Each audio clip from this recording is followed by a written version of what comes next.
आज हम लोग जानेंगे application of total station in survey field and traverse survey. Total station में ऐसे तो बहुत सारी फैसिलिटीज होती है, उनमें से हमारा सर्वे फील्ड में ये सब काम के लिए हम लोग यूज करते हैं। Number 1 detail survey, then control survey, height measurement और remove elevation measurement REM, fixing pillars और सेटिंग आउट और stake out, resection, area calculation, remote distance measurement और मिसिंग लाइन मेजरमेंट। तो पहले हम लोग जानेंगे डिटेल सर्वे क्या है। तो डिटेल सर्वे में हमें 2 नोन पॉइंट्स दिया जाता है जिसका कोऑर्डिनेट्स हमें मालूम होता है। तो उस 2 पॉइंट को, एक को हम लोग एज ए इंस्ट्रूमेंट स्टेशन और दूसरे को as a back side station पकड़ते हैं। उसके बाद बाकी सभी को जो पॉइंट्स है उस पॉइंट्स का उस 2 पॉइंट के हिसाब से कोऑर्डिनेट निकालते हैं। तो कोऑर्डिनेट हमें निकालने के टाइम ध्यान रखना है कि प्रॉपर कोडिंग का यूज किया जा रहा है कि नहीं। जैसे कि हमारा ट्री का पॉइंट उठा रहा है तो ट्री के हिसाब से प्रॉपर उसका ट्री के हिसाब से कोडिंग यूज करना पड़ेगा। पॉइंट का कोई पॉइंट का यूज करे, पॉइंट उठा रहे तो पॉइंट का हिसाब से हमें पॉइंट देना पड़ेगा। तो हमें प्रॉपर कोडिंग हो रहा है कि नहीं वो ध्यान रखना पड़ेगा। और मैप एरिया हमें आफ्टर डाउनलोडिंग एंड प्रोसेसिंग के बाद मिलता है। नेक्स्ट कंट्रोल सर्वे और ट्रैवर्स सर्वे, ये हमारा EDM या प्लेन टेबल या थियोडोलाइट और कॉम्पस ट्रैवर्स के जैसा हुई होता है, जिसमें a series of connected lines joining control points, traverse station, pre defined routes. जिसमें कोई टाउन या विलेज को अगर डिटेल सर्वे करना है तो हम लोग कुछ पॉइंट्स को चूज करते हैं ताकि पूरा एरिया हम लोग उठा सके। ये सब पॉइंट्स को हम लोग कंट्रोल पॉइंट या ट्रैवर्स स्टेशन बोलते हैं। ये सब स्टेशन आगे कुछ नंबर ऑफ कनेक्टेड लाइन से जुड़ते हैं तो इसे ट्रैवर्स सर्वे कहा जाता है। ट्रैवर्स का अगर कैरेक्टरिस्टिक्स और प्रिंसिपल को देखेंगे तो इन traverse number of connected lines एक जुड़कर हम लोग एक फ्रेमवर्क ऑफ सर्वे बनाते हैं। Next the direction of the length and the survey lines, मतलब उसका जो लाइंस या ट्रैवर्स लेग रहता है उसका डायरेक्शन और लेंथ को हम लोग मेजर करने के लिए पहले हम लोग डायरेक्शन को देखेंगे। तो डायरेक्शन को मेजर करने के लिए थियोडोलाइट या हम लोग कॉम्पास का यूज करते हैं। और डिस्टेंस को देखेंगे तो हम लोग डिस्टेंस के लिए हम लोग EDM, chain, tape, GPS etcetera का यूज करते हैं। और हम लोग डायरेक्शन और distance. Next classification of traverse. तो ट्रैवर्स को हम लोग क्लासिफिकेशन करते 2 तरीके से, based on accuracy and based on instrument use. तो बेस्ड ऑन एक्यूरेसी में हमारा प्राइमरी ट्रैवर्स, उसमें एक्यूरेसी हमारा 1:50,000, मतलब अगर 5 किलोमीटर डिस्टेंस को हम लोग मेजर करेंगे, 50 किलोमीटर डिस्टेंस को अगर हम लोग मेजर करेंगे तो उसमें हमारा 1 मीटर तक एक्यूरेसी होना चाहिए। सेकेंडरी ट्रैवर्स एक्यूरेसी 1:20,000, अगर 20 किलोमीटर डिस्टेंस को मेजर कर रहे तो उसमें हमारा 1 मीटर एक्यूरेसी होना चाहिए। और टर्शियरी में एक्यूरेसी हमारा जो होता है 1:1000, मतलब 1 किलोमीटर पर 1 किलोमीटर में हमारा एक्यूरेसी 1 मीटर होना चाहिए। अगर हम लोग बेस्ड ऑन इंस्ट्रूमेंट यूज के कैटेगरी में हम लोग इसको क्लासिफाई करेंगे तो chain traverse, EDM traverse, plane table traverse, ऐसे हम लोग उसको क्लासिफाइड कर सकते हैं।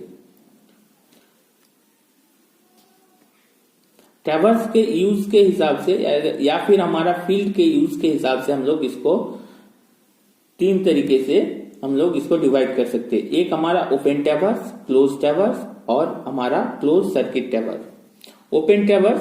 ओपन ट्रैवर्स अगर हमारा कोई ट्रैवर्स शुरू नोन पॉइंट से हो या फिर नोन कंट्रोल पॉइंट से हो और एंड हमारा अननोन पॉइंट्स में हो, मतलब अगर हम लोग कोई ट्रैवर्स शुरू कर रहे तो पहला जो पॉइंट है वो अगर हमारा उसका कोऑर्डिनेट्स अगर हमें मालूम होगा पहले से, और जहां पे खत्म कर रहे उसका पॉइंट्स अगर हमें या फिर कोऑर्डिनेट्स अगर हमें नहीं मालूम होगा तो हम उस ट्रैवर्स को हम लोग ओपन ट्रैवर्स बोलेंगे।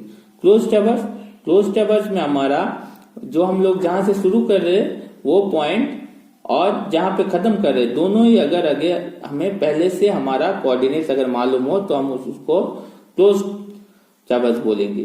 क्लोज सर्किट ट्रेवर्स अगर जिस पॉइंट से हम लोग शुरू कर रहे और लास्ट में उसी पॉइंट पे अगर हम लोग ट्रेवर्स को खत्म कर रहे तो उसको हम लोग क्लोज सर्किट ट्रेवर्स बोलते हैं।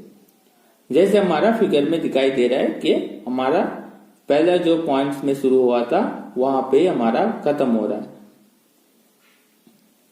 नेक्स्ट हमारा एप्लीकेशन ऑफ ट्रेवर्स, कहां पे हम लोग ट्रेवर्स का यूज करते हैं। जैसे हमारा पहला providing control points for large scale service, boundary service, fixing route of a river, road, canal accurately, project service, alignment service and many more. True north such that meridian line, grid north line, magnetic north line, any arbitrary reference line. Next, remote elevation measurement REM or vertical height measurement of an object. कोई भी object को बिना top में जाकर height निकालने का जो process होता है उसको हम लोग रिमोट एलिवेशन मेजरिंग या फिर REM बोलते हैं। इसमें एक टोटल स्टेशन को ऑब्जेक्ट के थोड़ा दूर सेट किया जाता है हाइट मेजर करने के लिए।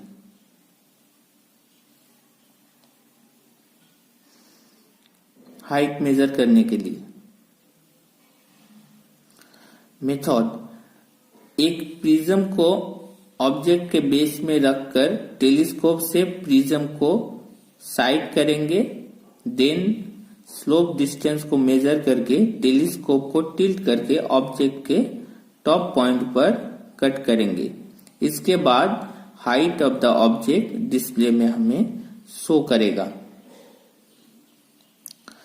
अगर जहां पे हमें प्रिज्म को डायरेक्टली ऑब्जेक्ट के पास सेट नहीं कर पाएंगे वहां पे प्रिज्म को कट करने के बाद प्लम्ब लाइन के हिसाब से एक्सटेंड करते रहेंगे तो एलिवेशन भी डिस्प्ले में कंटिन्यूअसली शो होता रहेगा।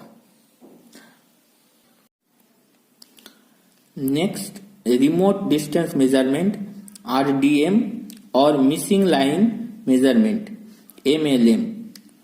दोनों पॉइंट के बीच डिस्टेंस निकालने को कोई तीसरा मीन्स इंस्ट्रूमेंट स्टेशन, मतलब जहां पे हम लोग इंस्ट्रूमेंट्स को सेट करते हैं वहां से दो पॉइंट के बीच डिस्टेंस निकालने का प्रोसेस को हम लोग RDM या रिमोट डिस्टेंस मेजरमेंट बोल सकते हैं। अगर पॉइंट्स के बीच ऑब्स्ट्रक्शन हो तो ये प्रोसेस बहुत कारगर होता है। हम लोग दो प्रोसेस से डिस्टेंस मेजर कर सकते हैं, एक हमारा कॉन्टिन्यूअस मेथड और दूसरा हमारा radial method.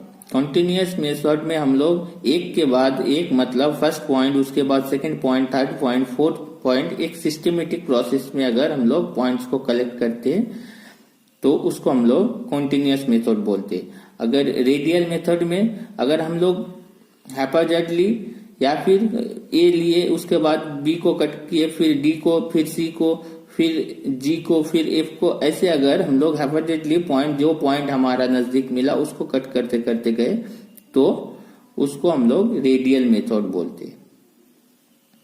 Missing line measurement, दो पॉइंट के बीच अगर हमारा ऑब्स्ट्रक्शन हो तब होने से हम लोग तीसरा कोई स्टेशन में हम लोग इंस्ट्रूमेंट को सेट करते हैं जहां से दोनों ही पॉइंट हमारा विजिबल हो और ऐसे हम लोग डिस्टेंस हम लोग निकाल सकते हैं ऑब्स्ट्रक्शन होने से भी। इसको हम लोग मिसिंग लाइन मेजरमेंट बोलते हैं। Next, fixing of missing pillars और सेटिंग आउट और स्टेक आउट। कोई मिसिंग पिलर्स या थियोरेटिकल कोऑर्डिनेट्स के हिसाब से कोई पिलर फिक्स करने का जो प्रोसेस होता है उसको हम लोग स्टेक आउट बोलते हैं। इसमें दो नोन कोऑर्डिनेट्स का जरूरत होता है। कहां पे हम लोग इस प्रोसेस का यूज कर सकते हैं? कोई नोन कोऑर्डिनेट्स पॉइंट को अगर खोजना हो तो हम लोग इस प्रोसेस का यूज करते हैं।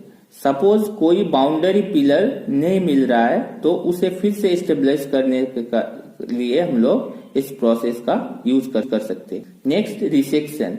कोई स्टेशन पॉइंट का कोई कोऑर्डिनेट्स अगर फिक्स करना हो नोन पॉइंट से, मतलब हमारा कंट्रोल पॉइंट से, तो हम लोग रिसेक्शन प्रोसेस का यूज करते हैं। रिसेक्शन प्रोसेस में हम लोग दो स्टेशन से, नोन स्टेशन से हम लोग एक नया स्टेशन का, मतलब हमारा इंस्ट्रूमेंट स्टेशन का कोऑर्डिनेट्स को फिक्स करते हैं। अगर हमें अगर नोन पॉइंट का कोऑर्डिनेट्स डालकर अगर हम लोग कैलकुलेट बटन प्रेस करेंगे तो इंस्ट्रूमेंट स्टेशन पॉइंट का कोऑर्डिनेट्स डिस्प्ले में हमें शो करता है। Next, area calculation. Onboard area option में जाकर कोई क्लोज्ड फिगर को स्टेशन पॉइंट में कट करने के बाद कैलकुलेट प्रेस करेंगे तो हमें डिस्प्ले में फिगर का एरिया शो करेगा। That's all. Thank you for listening. Please subscribe our channel and like my video.